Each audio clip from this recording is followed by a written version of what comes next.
Hey guys, how to download War Thunder on PC or laptop? Want to play War Thunder on your PC but don't know how to download it the right way?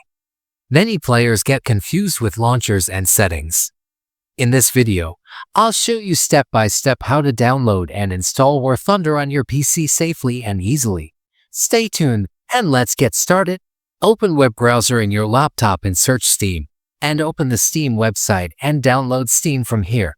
The link is the description. Click on Install Steam above, and click on Install Steam again. The download of Steam will start. Wait a little.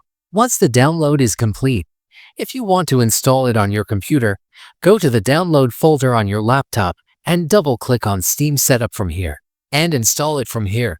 After installing, open Steam and create an account. Then search War Thunder in the Steam, and find the War Thunder game and click on it. And scroll down, click the Add to Library and click the OK. Your game will be added to the library.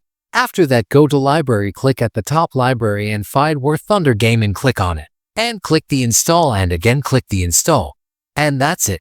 You've successfully downloaded War Thunder on your PC and you're ready for battle.